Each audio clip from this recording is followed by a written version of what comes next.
சரி, ஓகே. இப்ப நாங்க அடுத்தது மூணாவது சந்தர்ப்பம் பார்ப்போமே. மூன்றாவது சந்தர்ப்பம். சரி, ஓகே. இது வந்து சுழற்சி இயக்கப்பாட்டு சக்தியே. சுழற்சி இயக்கம் சந்தர்ப்பம் 3. ரைட். மூன்றாவது சந்தர்ப்பம். இது வந்து மூன்றாவது சந்தர்ப்பம். ரைட். சோ சுழற்சி இயக்கத்துக்கு நாங்க இதை எப்படி அப்ளை பண்றது அப்படிங்கிற விஷயம் பார்ப்போம். தெளிவா புரிஞ்சுக்கொள்ளுங்க. இது இந்த களிக்கு மட்டுமல்ல, நிறைய களிகள் நாங்கள் அப்ளை பண்ணி இருக்குது. ஸோ பின்னுக்கு நாங்கள் களி சுழற்சி இயக்கம், சுழற்சி இயக்க பாடு சக்தி, அழுத்த சக்தி, இயக்க சக்தி எல்லாம் போட்டு அப்ளை பண்ண வேண்டி வரும். சரியா? அப்போ அந்த சந்தர்ப்பத்தில் அந்த மைனஸ் போட்டு செஞ்சோம் தானே, எல்லா சக்தியும் சம்மந்தப்படக்கூடிய நேரத்தில் இதை தான் போட்டு செய்வோம். சரியா? சுழற்சி இயக்க சக்தி, அழுத்த சக்தி, இயக்க சக்தி எல்லாம் எல்லாருமே ஒரு இடத்துல நாங்கள் அப்ளை பண்ண வேண்டிய தேவை வேண்டி இருக்கக்கூடிய நேரத்தில் மைனஸ் வடிவில் பிளஸ் வடிவில் சந்தர்ப்பத்துக்கு ஏற்ற மாதிரி நம்ம நிச்சயம் அப்ளை பண்ணணும். இது வந்து இது கிடை இயக்கம் தானே. நேர்கோட்டு இயக்கத்தில் கிடை இயக்கம், இயக்க சக்தி மட்டும்தான் அப்ளை பண்ணப்படுது. ஸோ அதனால இது இப்படி நாங்கள் என்ன செய்யலாம், அப்ளை பண்ணி கொள்ளையிலும். சரி, நம்ம கேள்விகள் செய்வோம். கேள்விகள் செய்யக்கூடிய நேரத்தில் அந்த விளக்கங்கள் உங்களுக்கு பூர்த்தியாக கிடைக்கும். சரி, ஸோ கவனிங்க. மூணாவது சந்தர்ப்பம் சுழற்சி இயக்கமே. ரைட். உதாரணத்துக்கு நாங்கள் ஒரு வட்ட தட்டு எடுப்போமே. உதாரணத்துக்கு நாங்கள் என்ன செய்வோம் சொன்னா, ஒரு வட்ட தட்டு என்ன செய்வோம் சொன்னால் எடுப்போம். உதாரணத்துக்கு நாங்கள் ஒரு வட்ட தட்டு என்ன செய்வோம், இப்படி எடுப்போம்.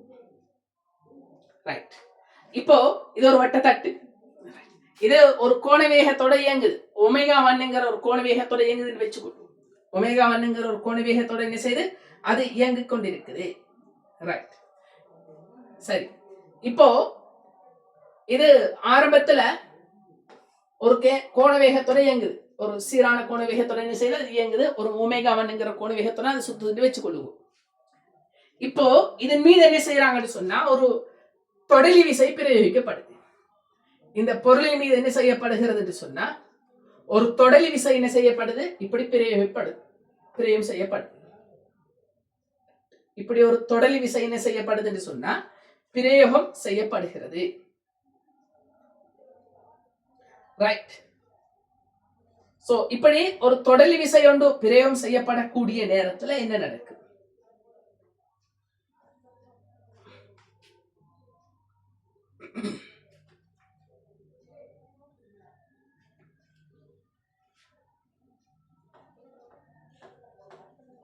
ரைட். ஆர் இது எஃப்ங்கிற ஒரு தொடலி விசை. இது வந்து ஒரு எஃப்ங்கிற ஒரு தொடலி விசை. அதாவது ஒரு முறுக்கம் என்ன செய்யப்படுது, அப்ளை பண்ணப்படுது. தொடலி விசை ஒன்று அப்ளை பண்ணக்கூடிய நேரத்தில் என்ன நடக்கும் சொன்னா, இந்த தட்டின் மீது ஒரு முறுக்கம் தொழிற்படுகிறது. அந்த முறுக்கத்துக்கான சமன்பாடு டோக் சமன் எஃப் இன்டு ஆர் என்கிற சமன்பாட்டினால் தரப்படும். அந்த முறுக்கம் சமன் டோக் சமன் என்ன, எஃப் இன்டு ஆர். முறுக்கம் டோக் சமன் எஃப் இன்டு ஆர். இந்த சமன்பாட்டினால் என்ன செய்யப்படும், தரப்படும். ரைட். அப்போ உதாரணத்துக்கு நாம ஒரு புள்ளியை நாம மென்ஷன் பண்ணுவோம். சரி, ஓகே. இப்போ ஆரம்பத்துல உதாரணத்துக்கு அது இந்த பாயிண்ட்ல நிக்கின்னு வச்சுக்கொள்ளுவோமே.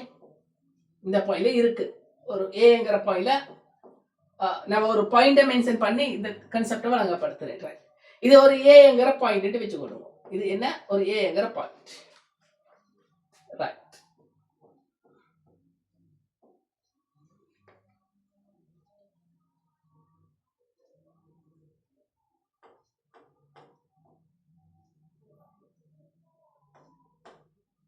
இது என்ன, ஒரு ஏங்கிற பாயிண்ட் வச்சுக்கொள்ளுவோம்.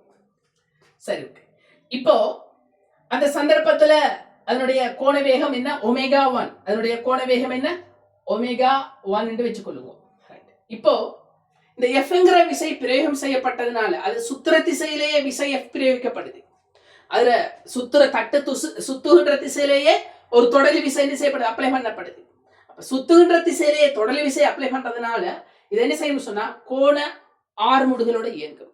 கோண ஆறுமுடுகளோட என்ன செய்யும், இந்த தட்டு இயங்கும். கோண ஆறுமுடுகளோட இயங்கி ரைட். அப்ப இயங்கக்கூடிய அந்த கோண வேகம் படிப்படியாக என்ன செய்யும், கூடிக்கொண்டு வரும். ரைட். நான் ஆரம்ப புள்ளியாக ஏங்கிற புள்ளியை நான் எடுக்கிறேன், ஒரு புள்ளியை மென்ஷன் பண்றேன், ஏங்கிற புள்ளியை.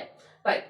இப்போ அந்த புள்ளி இயங்கி இந்த இடத்துக்கு வருதுன்னு வச்சுக்கொள்வோமே, அந்த புள்ளி இயங்கி இந்த இடத்துக்கு வருதுன்னு வச்சுக்கொள்வோம்.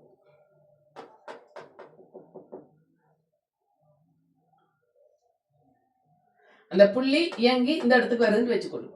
இந்த இடத்துக்கு வந்திருக்கு. அது சுத்தின கோணம் தீட்டான்னு வச்சுக்கொள்வோமே. சுத்தின கோணம் என்ன, தீட்டா. அது சுத்தின கோணம் என்ன, தீட்டா. தீட்டாங்கிற கோணம் என்ன செஞ்சிருக்கு, சுத்தி இருக்கு.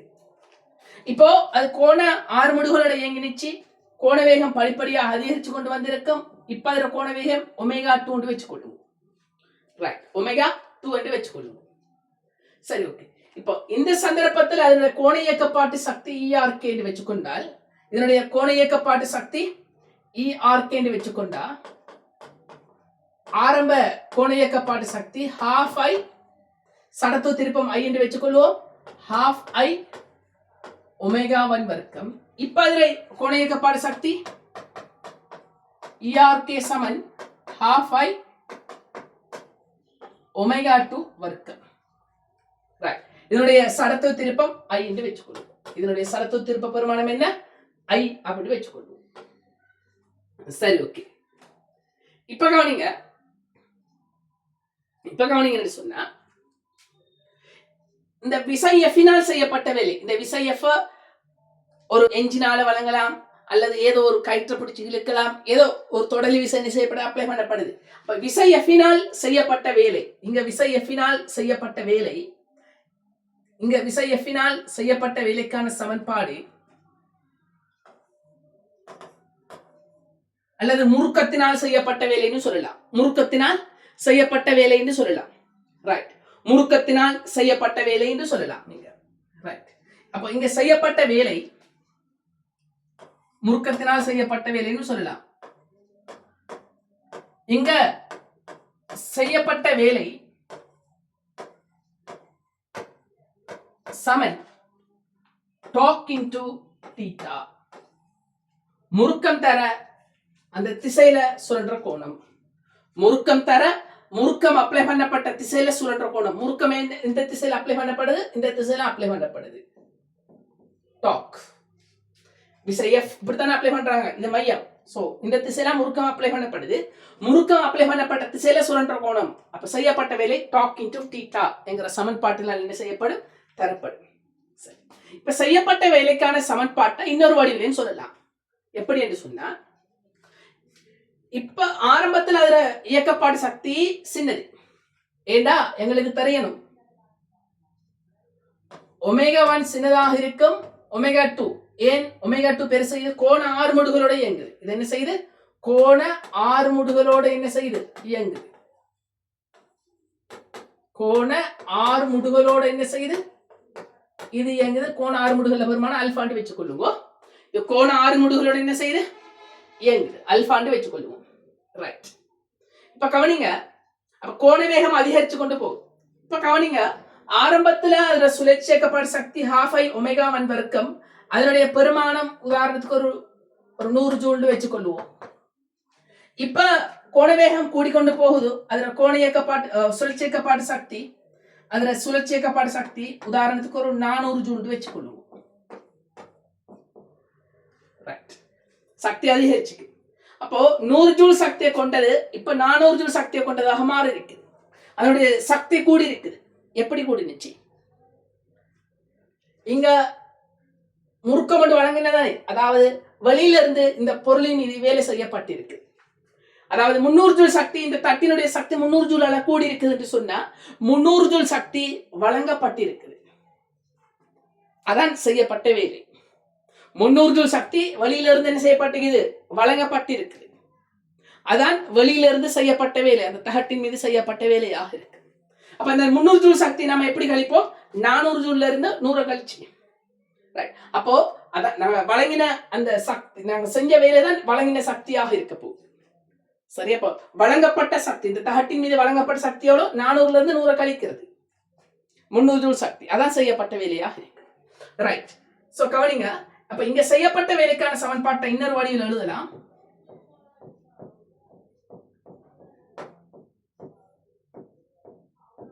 செய்யப்பட்ட வேலை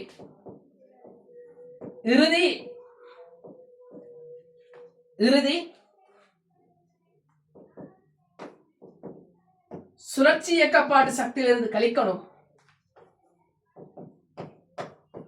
ஆரம்ப சுழற்சி இயக்கப்பாட்டு சக்தி.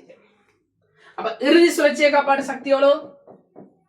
12i ஒமேகா 2 வர்க்கத்திலிருந்து கழிக்கணும் ஆரம்ப சுழற்சி இயக்கப்பாடு சக்தி 12i ஒமேகா 1 வர்க்கத்தை. ரைட். அப்ப கழித்து விட்டால் இறுதி சுழற்சி இயக்கப்பாடு சக்தி எவ்வளவு? 400 ஜூல். ஆரம்பம் 100 ஜூல் கழிச்சால் 300 ஜூல்.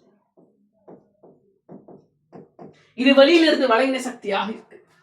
இந்த செய்யப்பட்ட வேலை எதுக்கு சமனா இருக்கும்? டார்க் இன்டு தீட்டாவுக்கு சமனாக இருக்கு. இதான் வெளியிலிருந்து வழங்கின சக்தி செய்யப்பட்ட வேலையாக இருக்கு. ரைட். சோ தெளிவாக புரிந்து கொள்ளுங்க. அப்ப என்ன இப்படி தெளிய கொள்ளுங்க.